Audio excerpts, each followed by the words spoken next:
That'll be for all.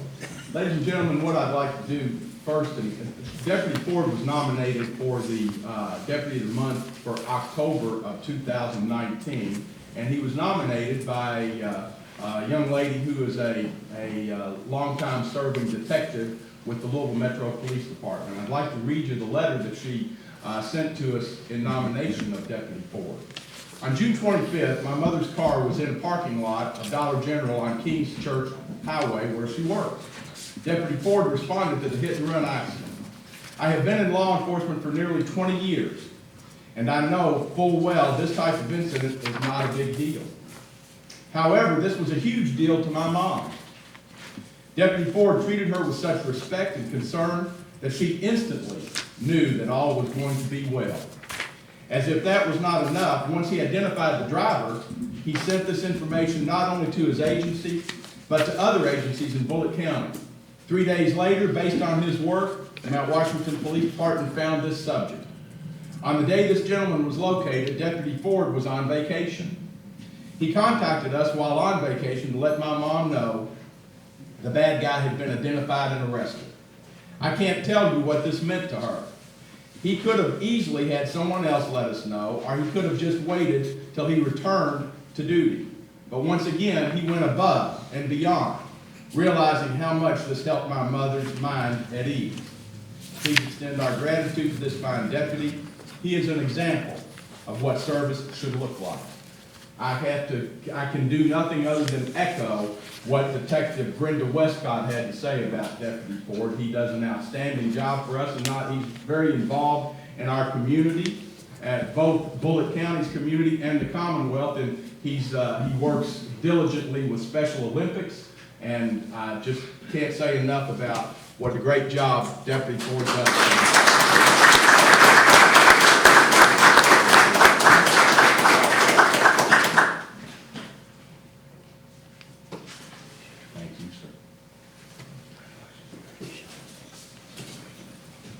The next deputy I'd like to recognize is Deputy Brad Davis. Ladies and gentlemen, Brad, if you come forward, please, sir.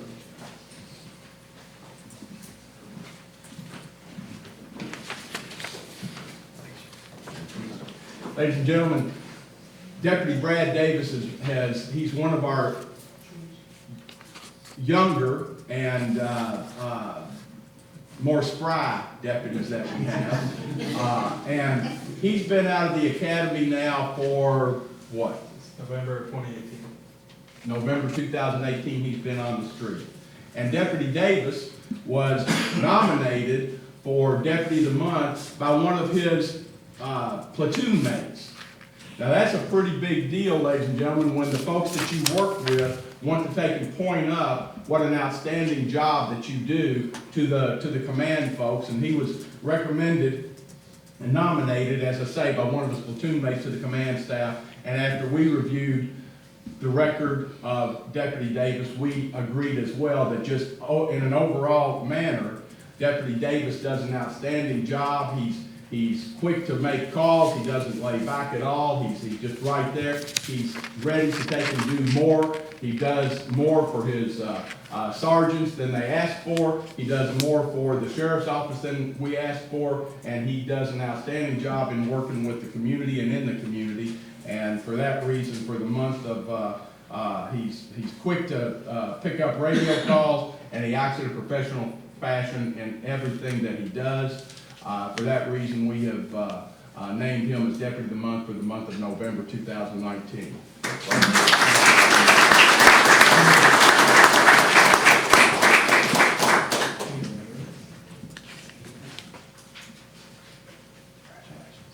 again.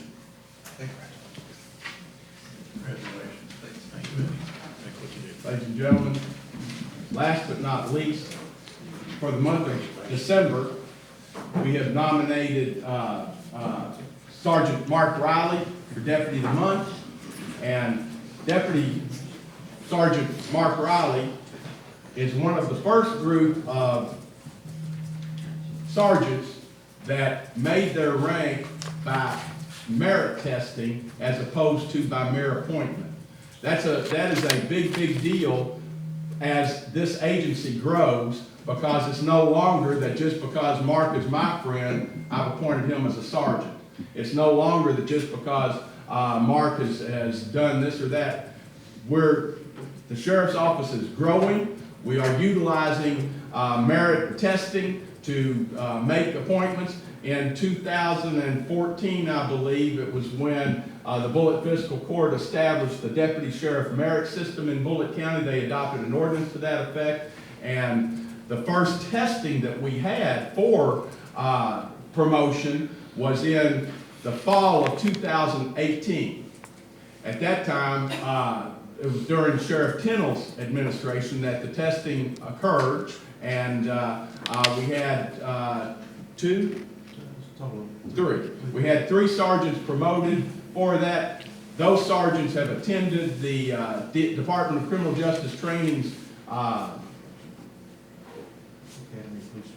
Academy of Police Supervision. So see what a great job he does right there giving me that information. So at any rate, I want to also give accolades to the Deputy Sheriff Merit Board, who Mr. Bill Broughton is the chairman of that board, and it is through their work that we have gotten these this merit testing done. We have recently had another sergeant's exam that the Deputy Sheriff's Merit Board put on, and we hope and expect that sometime during 2020 we're going to be making some other promotions to sergeants based on merit system as well.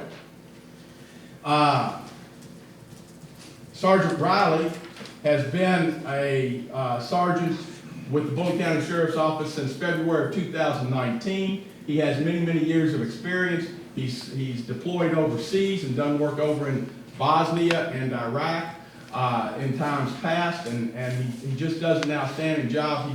He does great work for all of Bullitt County, and particularly he does great work for the Bullitt County Sheriff's Office in leading the men on his platoon, and I want to thank him for everything that he does, and he's a great guy.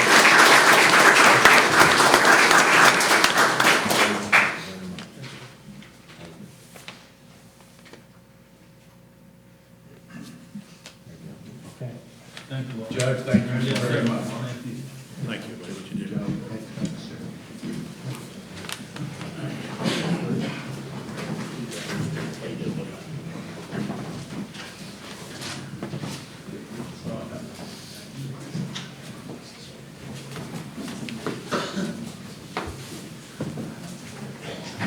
I didn't invite you, you put me down with us.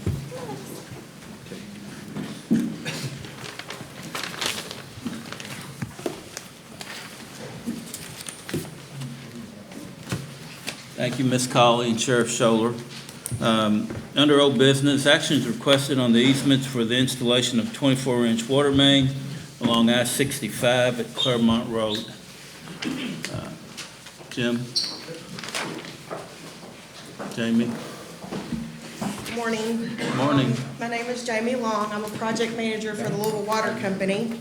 And Louisville Water has plans to install 24-inch water main along the west side of I-65 from its existing booster pump station located off Chapiz Lane to the existing tank off of Claremont Road.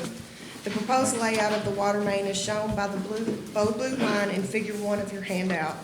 The purpose of the project is to increase the volume of water to the southern portion of Bullitt County, provide fire protection to the Marathon Petroleum site located off Preston Highway and Lebanon Junction, and to supply Hardin County Water District with additional water. This improvement will help provide up to 5 million gallons of water a day to the southern portion of Bullitt County. The project is planned to be completed by the end of 2020.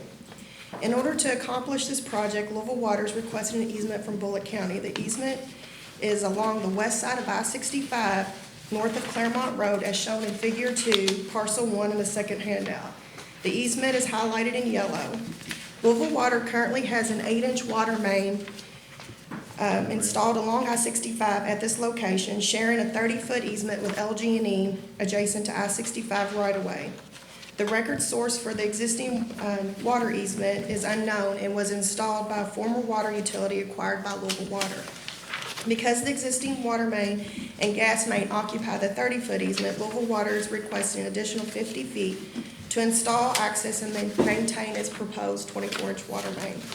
Therefore, an 80-foot easement is being requested along I-65. Included in your packets is a copy of the easement documents, which consist of the deed of easement that upon your approval will be recorded at the Bullitt County Courthouse, and the easement purchase agreement. The easement grants Louisville Water the right to install, maintain its water mains and access thereto. The only restrictions to Bullitt County is that no permanent structure be constructed within the easement area or change the grade without prior notification and agreement from Louisville Water. Fences, parking, and landscaping are allowed within the easement areas. Louisville Water has also agreed to have its contractor increase the grade within the easement area along I-65 on parcel 1 to raise the grade for any low areas in order to assist the county with future development of the site. The easement should not adversely encumber the site due to building setback limits. It allows landscaping for future buffer from I-65 and allows parking if needed for future development of the site. In addition to the grade change, Louisville Water has agreed to compensate Bullitt County $46,000 for the requested easement. We're requesting fiscal court's approval to transfer the water main easement in Figure 2 to Louisville Water for $46,000. Are there any questions regarding Louisville Water's request?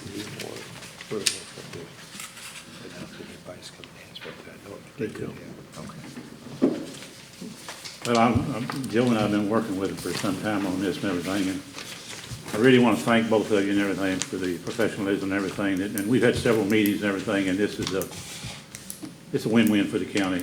It really is and everything, but we've had several meetings, but I really want to thank both of you and everything for professionalism and everything she showed and everything.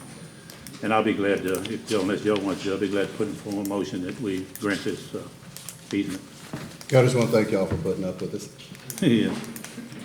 You know, we try to squeeze as much as we can, you know, that's what we're doing. But it's going to be a win-win. I mean, 245 is going to be our focal point in the next year or so on some tourism and some things. So 24 inches of water would help. I mean, especially Lebanon Junction, the fireproofing, you know, and then helping our surrounding counties just to be able to do it. So we appreciate you guys. And free tap fees, man, that's pretty awesome.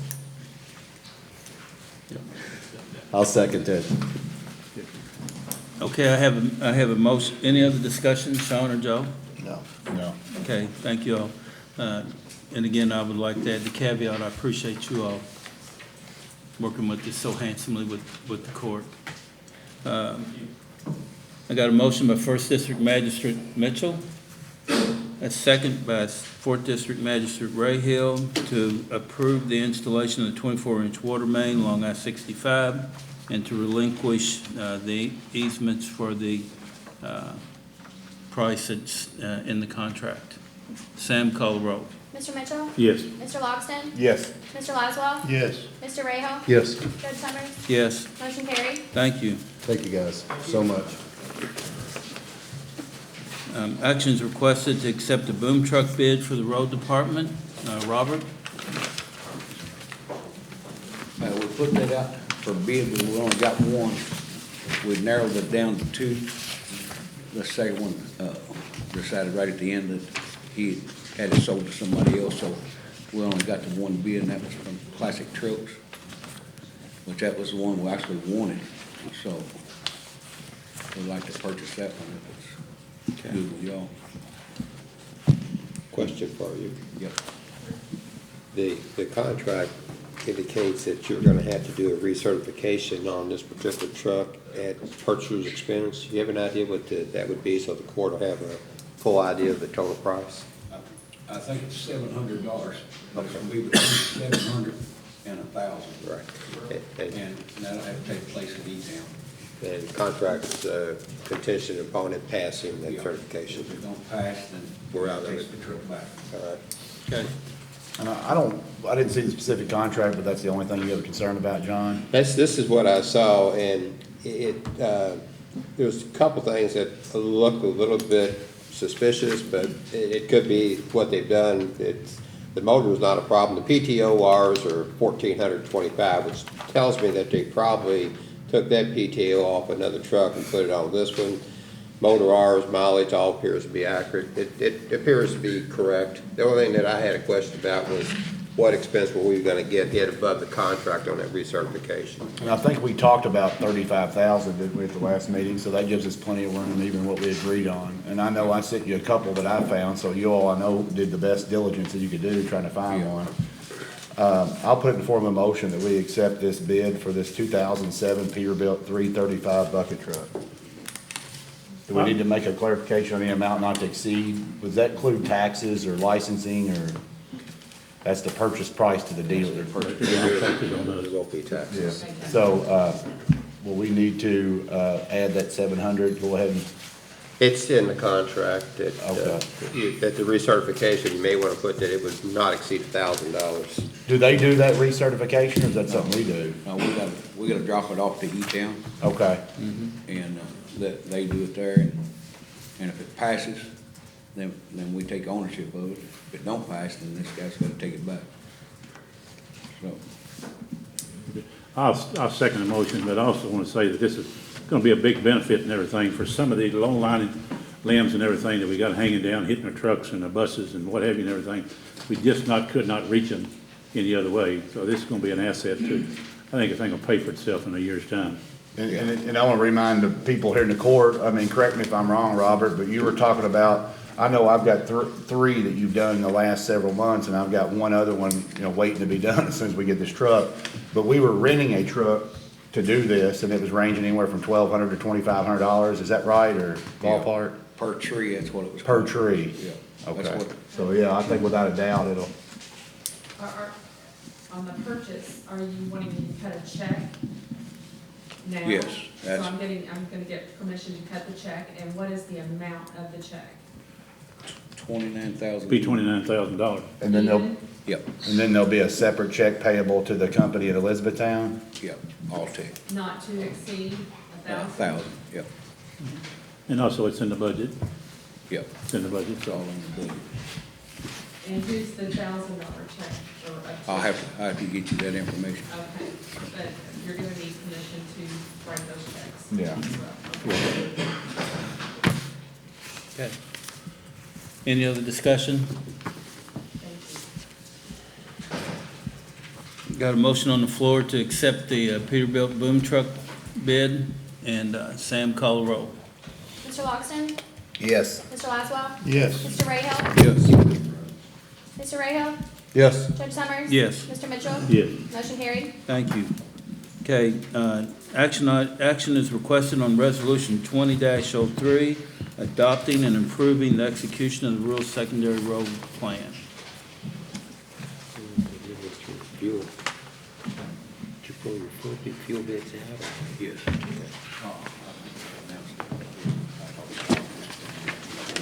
Thank you, Jim. Thanks, Robert. I think we're tabling that, the fuel bill. Yeah. I make a motion, we approve the resolution 3 on secondary program agreement between Right. Fiscal Court and Commonwealth of Kentucky. I'll second. Got a motion and a second. A motion by 4th District Magistrate Ray Hill, a second by 2nd District Magistrate Logston to approve the resolution 20-03, adopting and approving the execution of the rural secondary program agreement. Sam, call the roll. Mr. Laswell? Yes. Mr. Rahal? Yes. Judge Summers? Yes. Mr. Mitchell? Yes. Mr. Logston? Yes. Motion carried. Thank you. Number 4, we need action requested on the rural secondary program agreement itself. Put in form of motion. Second. Got a motion, any discussion? No. Got a motion by 1st District Magistrate Mitchell, a second by 3rd District Magistrate Laswell to accept the secondary rural program agreement, which is basically flex funds. Sam, call the roll. Mr. Rahal? Yes. Judge Summers? Yes, Mr. Mitchell? Yes. Mr. Logston? Yes. Mr. Laswell? Yes. Motion carried. thank you. Action item number 5, action is requested on the healthcare agreement with Quality Correctional Health Care and the Bullitt County Detention Center to provide health care for inmates. I make a motion that we, or unless there's any discussion need to be made, I'll make a motion that we accept the healthcare agreement between Quality Correctional Healthcare and Bullitt County Detention Center. What's it compared to the cost that the other one that quit? It's gonna be roughly about $100,000 more.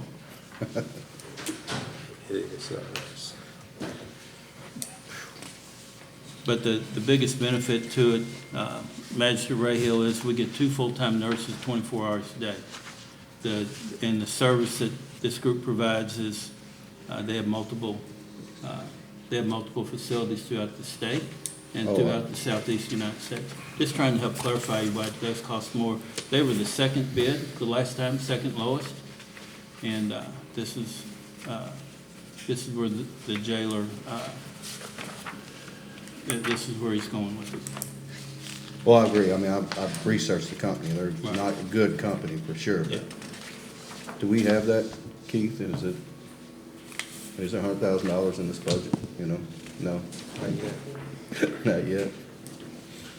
I think that was a lot of the issues, though. We looked at the last healthcare company, and they were by far cheaper. But it was my understanding, talking to some different people, there was a lot of additional cost that was beginning to be incurred even throughout the past year that would have easily added up, if not exceeded that amount. Am I right, Keith? Yeah, so. Oh, I agree. I mean, I agree that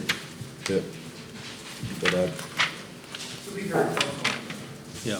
you're gonna squeeze that turnip. Is that what you're gonna do? Yeah. But Okay. Second.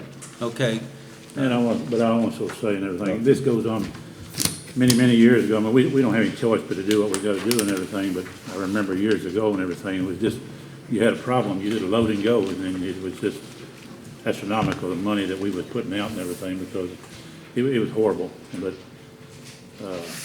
many years ago, we've got nursing care and we had care and everything in the jail. And it started saving us a lot of money, but before and everything, it was costing us a whole lot more money before.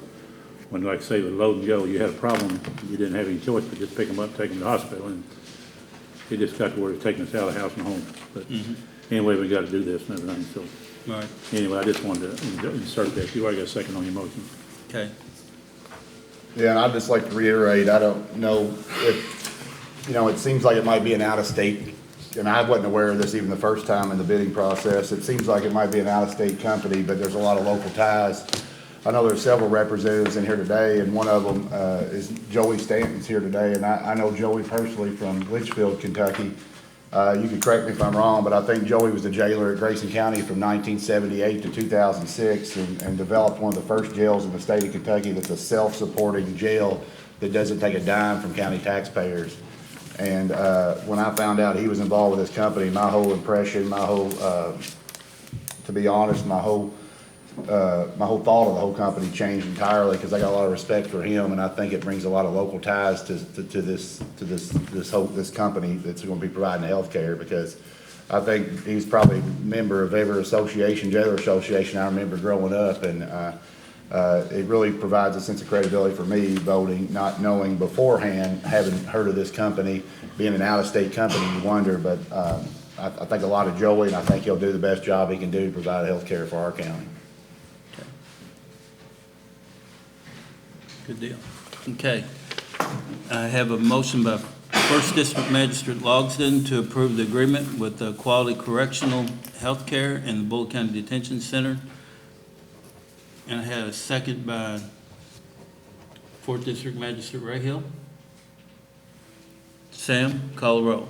Judge Summers? Yes. Mr. Mitchell? Yes. Mr. Logsdon? Yes. Mr. Wazwa? Yes. Mr. Rayhill? Yes. Motion carried. Thank you. Director Harden, we're going to discuss what we're implementing at EMS to the fiscal court. Yes, sir. If I can take just a minute and pass these out, that's what we're going to talk about for just a minute.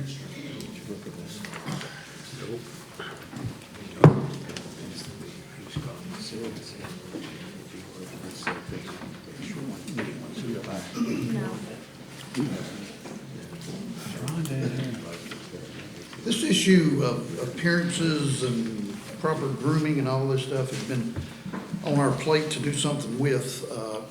I've been in EMS now for going on 14 months, and I've had more complaints about our appearances and just the way that EMS people look.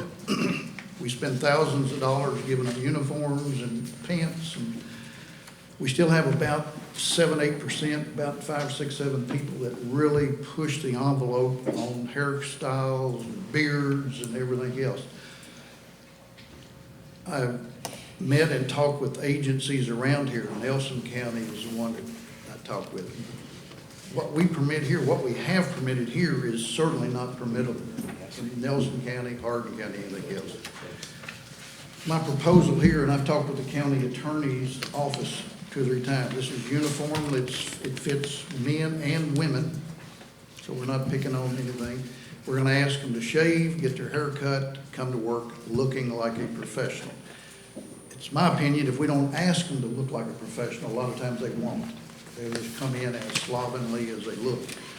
Driving force, Friday afternoon, a lady came from here in Bullitt County in my office and made a complaint about, she called for an ambulance, they came, and she was very concerned about getting in the back of an ambulance with one of our EMTs. They looked that bad. She said, I had serious concerns about my well-being in the back. And again, scraggly beard, hair not, no. So this policy right here sets it out as clean and clear as I can get it. We can always tighten this up. We can always make them shave clean.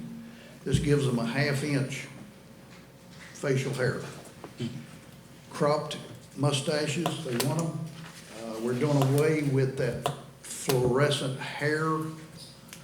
With basketball season coming up now, we got Whispers, we got a lady wanting to do the blue for UK, and we got another one, red for U of L, and we just need to ask them to be professional. We pay them, and for the efficiency and effectiveness of the county, you know, we're on pace to do over 11,000 runs this year. My opinion is that's 11,000 runs that we can make a good appearance or a bad appearance. So, county attorney says we can develop this as an internal policy, that there has not to be any vote on, but he wanted me to be sure the fiscal court was aware of it, because your phone may start ringing. We're gonna blast this out, we're gonna make it effective Thursday morning at shift change. That gives them rest of today, gives them all day Wednesday to get a shave, haircut, whatever they need to do. We're gonna be there looking at them, and believe me, the last thing that I wanna do is to be a beard cop. But we're gonna monitor till we get these people looking like professionals. We in Bullitt County have been laughed at long enough. That's my proposal. I'd be glad to address any of the other issues. Like I say, the driving forces, this lady came in office and made a personal complaint. I have to agree with what Kenny's saying there, because these people represent Bullitt County. Yes. Anyway, the public out there, and they really, really do. And I go back and I admire the way that the sheriff department is dressed up and everything, and they look very professional. They go out there. I think all of our departments need to be that way. They really do, because they do represent fiscal court and the people of Bullitt County. Yes, I you're really exactly do agree right. with that. It's my So I do support this. I really do, so. Yeah, I echo the importance of, you know, being well-maintained and presenting that image. I would like to, this is the first I've seen this. I haven't Yeah, actually I was looked at it. working on it, actually, last night, was making the last couple of changes in it last night. I apologize for not getting it to you a week ago, but. And I think it'd be nice if the court had an opportunity to talk to Rhonda too as well about this, since we've hired a human resource director. I think that She and I falls in have worked line. on this pretty much hand in glove. Because my only concern is, and this is just talking generalized, I'd be curious to know what Walt's policy is at the sheriff's department, because I just wouldn't want to single out the EMS. I think, to echo on what Dennis said, I think it's something that could be a county-wide employee policy. Certain departments could maybe go a little further because of the intricacies of what they do. But I would be curious to know what other departments, if we do have any policies in place, and what Rhonda's opinion of this is. I'll be happy to let you know. Now, bear in mind, the sheriff's office sets its own grooming standards. We don't, we're not. Right. The fiscal court doesn't set our grooming standards. But our grooming standards are deputies that are in uniform have to be clean shaven. We do allow mustaches, but the mustache can't come past the corner of the mouth. And much akin to the same way that United States military's grooming standards are, other than we do not allow beards. And I want to say, I think the Navy does in some respects. And for religious reasons, there are some, and we would look at on a case-by-case basis, any religious basis for a beard, such as if we were to have somebody that was a Sikh, for instance, apply to be a deputy sheriff, they, for religious reasons, have to keep a beard, that sort of thing, and wear the turban and never cut their hair, that sort of stuff. But that's what ours is, and it's, you know, no hair over the ears. Mind you, our deputy, our narcotics unit, that doesn't go for them. Right. They're allowed to look like ragamuffins if they want to. I was just curious how this did compare to law enforcement. That was, I guess that, and you helped answer that there too. I just wouldn't want to do something for one department, but of course, you're entirely different than maybe individuals at the animal shelter per se that are dealing with animals on a daily basis. Not to say one's different than the other, but we are gonna probably be, you know, calls could be coming in. I just want some explanation. I haven't had a chance to review this, and I definitely feel like the image is extremely important, you know, when you call 911 and somebody shows up, having faith and confidence in them to do the right thing. Right, some of it is beard driven, some of it is mustache driven, and the issue this lady is making certainly is valid in that our EMTs make a run with a big bushy beard down to here, and they happen to get blood or body fluid in their beard, and then they don't wash it all out, and then they come to your house and they are leaning over you or your family, and it just presents a problem from a medical standpoint. Right. And with the tremendous amounts of flu out there going on now, we're getting alerts every day on the coronavirus and all this other stuff. The mask that we buy currently does not give them any protection with that full beard. Okay. So a lot of it is driven by the viruses, a lot of it is driven by, I just want the people to look and act professional. I mean, they, in some cases, don't.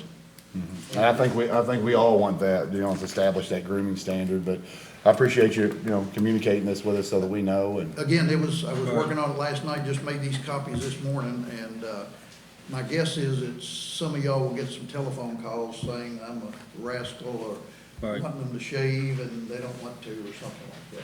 Well, I do, and I think that all of our departments need to be the same way. When they're out there representing Bullitt County, they need to be as professional as they can, dressed appropriately and everything. And I'm not just EMS, I think it's every one of our departments need to be that way. I agree with you. Every one of that's them. something we can maybe get with Rhonda and the Human Resource Department and talk about now moving forward. Yeah, and this, and to help you guys a little bit, this is a good template, because Rhonda has worked with Kenny on this hand in glove, and also with Rob and John as well, to make sure it's literally bulletproof moving forward, because we do need that standard. Kenny isn't the only one who gets complaints. I get the darndest text messages from folks when people show up with, they don't think they're EMS people, that they think they're getting ready to be robbed. So it's an opportunity for us to take EMS again to the next level, and what we've done with them technologically will show the 22nd this weekend as well, what we have done with EMS and where we're moving forward, because anytime there's change, there's always going to be those who can't accept change. But we do want that service to be as professional as it can be, because they do represent every one of us. And the biggest thing in the world, to where I sit and where I come from, is our employees. And the 80 to 100,000 people and those who pass through this community are our employees. And they deserve absolutely the best that we can do for them every day of the week, both personally, professionally, and especially with patient care. And Director Harden, I applaud you personally for taking the time and the opportunity to work with, especially John and Rob and Rhonda, to get this done and put this into effect Thursday, because it's got to end somewhere. And that's my position, is we give them a day and a half to vent, call the magistrates and call everybody they want to. But when they show up, we want them to look professional. They're gonna have to shave, get a haircut, gonna have to do whatever they're gonna have to do to do this. And one of the issues that we haven't had to face a lot of is body piercing. When they have the big nose rings and the diamonds out of the noses and all this other stuff.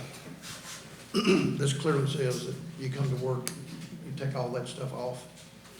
And John, just so we do get calls moving forward, you and Rob looked this over, you feel like everything in here is can be, I just took a peremptory glance at it. It appears to be in pretty good order. There's just very little that would need to be changed. Possibly if somebody would complain as to religious preference or something of that nature, but we'll take it into consideration. yeah.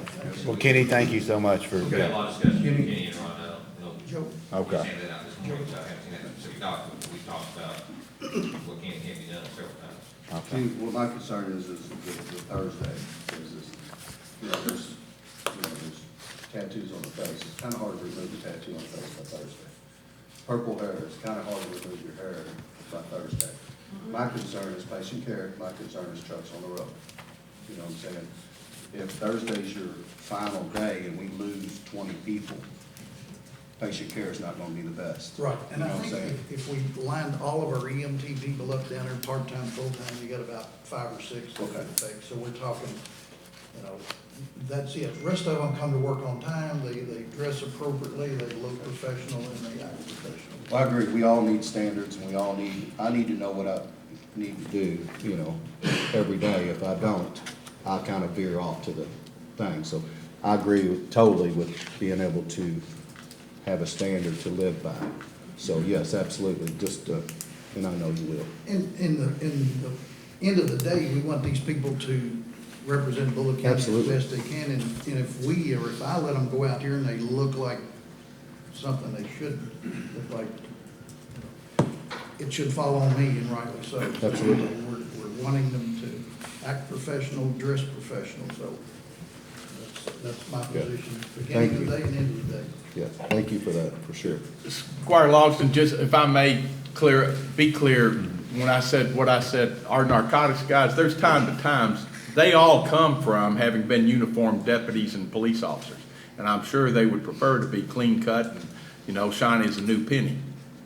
But they sacrifice because working in narcotics, there's times that they need to look like somebody that's doing meth or somebody that's a heroin addict and disshaven and disheveled and so forth. So they sacrifice to look like ragamuffins from time to time. I'm sure they would rather not. Makes perfect sense. What's a ragamuffin?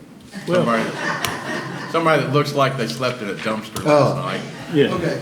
Sounds good. But one Thank other you. thing, Kenny, and one other thing I just want to say, when these people, whether it's EMS or any department that we've got in the county, I'd like for the people, when they come in contact with any of our departments, that they leave with, I've had a good experience with every one of them.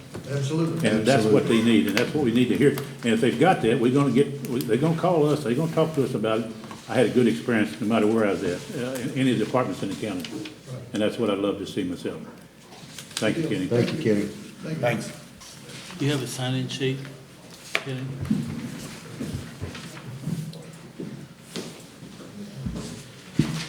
Thank you, Sheriff. You're welcome. Benji Logs, 2695 King's Church, Topeka.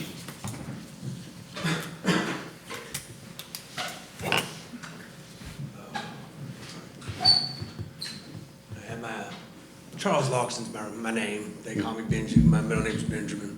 Sorry, but I'm with the Rooms in the Inn, and come here today just to kind of share. Somebody was asked me to kind of tell my little experience about where I'm at right now. I'm a recovering drug addict and alcoholic, and I had a heroin problem and a meth problem, and thanks to the Room in the Inn, I'm here today. A little bit better shape, a lot better. I am going on 6 months clean now. I dedicate myself to the Rooms in the Inn. I become the innkeeper there now and helping people out with it. I work a 70-hour-a-week job too now. So as soon as I get off work, I go immediately back into the program to help that. I shuttle everybody. But like I said, 6 months ago, 7 months ago, I was that ragamuffin guy. And I was pretty bad off and things. I wanted to thank all y'all for the support that I've gotten. You know, if it wasn't for people allowing me to have this chance, I wouldn't be here. So, you know, today I'm a little more productive member of society. You know, I feel a lot better. I give back to everybody else, and on my days off, I even donate my time to charity. I have 80 hours or more on that, so I don't even take days off on that now. I try to give back as much as I possibly can with that. But like I said, if it wasn't for Rooms in the End, I can't even express it, because I was lost. I was real lost, and I had tried some other things, and it just didn't work out. And I found God in Rooms in the End, and it saved my life. You know what I mean? So here it is. Like I said, I'm going on 6 months, a little over 7. It's getting to be 7 months clean. I don't even count it. I just focus today. You know, and today's my day that I've got to just not do that. So, you know, I get up and I go to work, and I work usually 10 hours a day, and so 6 to 7 days a week. And then they have become such a good worker that it's kind of backfired on me, which not really, but they use me up and things. They make sure that they find jobs for me everywhere in the warehouse that I work for. They have trained me in forklifting to inbound, outbound, anything I can do. But like I said, if it wasn't for where I'm at today with the Rooms in the End, that none of that would be possible. You know, I had gotten out of jail, and I was sober. I got sober in jail. I went through my detox there, and so I was sick for 4 days. I was very bad off and things, and I was in there for a little over 30-something days. And when I got out, I knew that I didn't want to do this again, you know what I'm saying? But I had to find somewhere to go to make sure that didn't happen again. So, you know, I didn't even want to go home, and I didn't go home. I contacted the program. I got myself into there, and I haven't turned back. So I got a job right off the bat. They helped me get with work. They gave me transportation, food, clothing, because I didn't have anything. You know what I'm saying? I came out and went straight there. So I had the clothes that was on my back, and it wasn't even my clothes. The clothes that was mine got lost in jail. So I come out looking twice as worse than I did going in.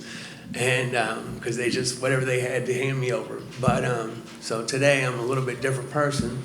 And like I said, and I owe it all to the Rooms in the End and the people that's allowed this to happen. And I can't stress how much this is important to just try to save other lives. You know, like I said, this is why I stayed.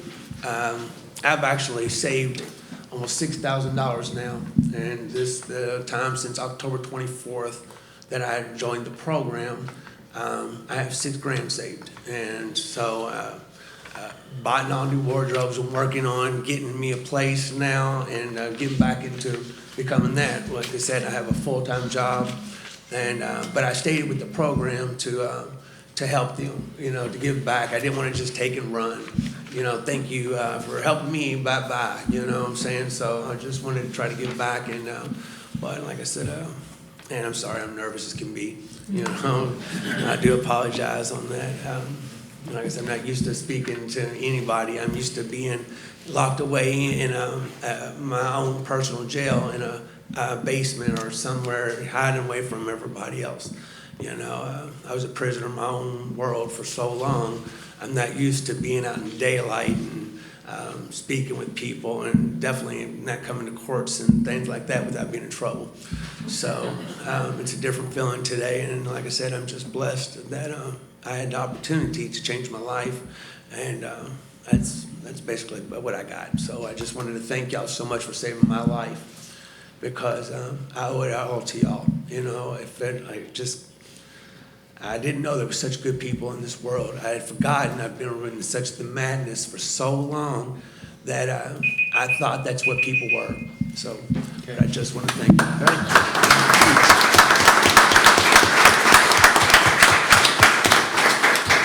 Mr. Lawson, want to thank you for that testimony and everything, but you're the best witness out there to the other folks out there in this world and everything, so just carry on what you're doing, but I do appreciate what you said. Thank you so much. Absolutely. Yeah. Thank It takes a you, lot of courage to get up and tell your story. Thank you.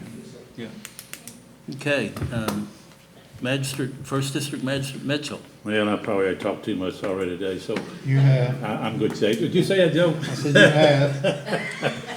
Oh, my goodness. Anyway, well, thank you. Appreciate it. Okay, Second District Magistrate Logston. No, I'm good. Thanks everybody for coming out. Third District Magistrate Laswell. I'm good. Dennis took all my time. Took the air. Fourth District Magistrate Ray Hill. Just to ratify the census is that's where our money comes from. Just get it, tell your family members to, don't add nobody. Just get out there and get the census put out right so we can get our right funding for our county, because I promise you, we're gonna need it this year. Amen. Well, thank you guys for coming. Appreciate it. Put form a motion to adjourn. Second. One more. Okay, first of all, I would like to thank our county clerk for coming, Kevin. Mayor Edens from Hillview, Mayor Dangerfield from Lebanon Junction, and the Pioneer Village City Council Representative, Mike Exton. And I'd like to echo Fourth District Magistrate Ray Hill's thoughts, but also please come to the, if you have the time, to come to the February 22nd, 2 p.m. at Bullitt Central at the auditorium for the second State of the County. It will last about an hour. I've tried to get the presentation down to about an hour, but after a year, it's sort of tough to do it. But if you get the opportunity to stop in, I think you will come away with how enlightening fiscal court can be. And Jose, your signs are up. And I have a motion on the floor by First District Magistrate Mitchell, a second by Fourth District Magistrate Brayhill. Yes. To adjourn, Sam, call the roll. Mr. Mitchell? Yes. Mr. Lawson? Yes. Mr. Laszlo? Yes. Mr. Rahal? Yes. Judge Summers?